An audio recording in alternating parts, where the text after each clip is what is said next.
Each country, depending on its financial capability and depending on the agenda, should do its part of the job. President Aliyev, it's a pleasure, as always, to be here talking with you. We are here in Berlin for the Petersberg Climate Dialogue. Well, this really is the beginning of the road to COP29. You know, your team must be very excited. What can we expect from this year's COP, and how much is going to be actionable, not just discussion? We want to create an environment which will be comfortable for all the parties. We had great experience in building bridges in non-aligned movement. As you know, we've been chairing the movement for 4 years with 120 members. Really, we, I think, made a big progress. We are actively working with countries of European Union. We've signed and adopted strategic partnership declaration. So in other words, Global South and the West, and how to engage together in the addressing issues of climate change, how to strengthen solidarity, shared responsibility, and reduce certain mistrust with respect to the issues of climate change. Because, you know, different ideas, different views. The idea of fossil fuels is something that dominated the headlines last year at COP28 in the UAE. And I just wondered whether you think it is a positive development within the COP history to have a fossil fuel producing country leading the way, making the changes and the transitions. That's actually what we're trying to achieve. And one of my messages today at the conference was that don't judge us by what we have, judge us by how we treat what we have, by our agenda.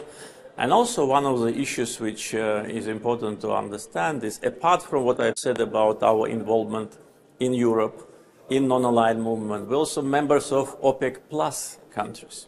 And we are already working with many oil-producing countries in order to create a kind of a solidarity package prior to COP. What can be additional? I think that oil-producing countries, especially when the price of oil is high, should pay more, should give more in order to tackle the problem.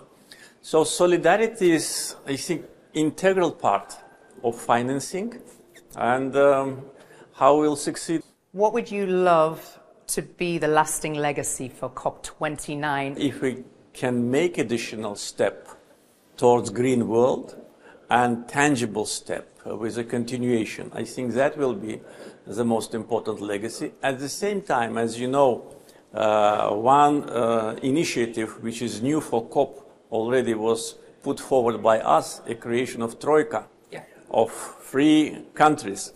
So using the experience of UAE and now Azerbaijan and later Brazil to create this trilateral format of cooperation, because each of these 3 countries has involvement in different regional, political, economic, etc. issues. So combination of efforts, solidarity, we should stop blaming each other. Those countries which do not have oil should not point finger on those who have. Small developing countries should not demand big countries saying that you are responsible for climate disaster. So this is diplomacy, policy, finance, and of course, as a host country, we, I think, can create a platform for that. Mr. President, always a pleasure to talk to you. Thank you so much for your time today. Thank you very much. Thank you.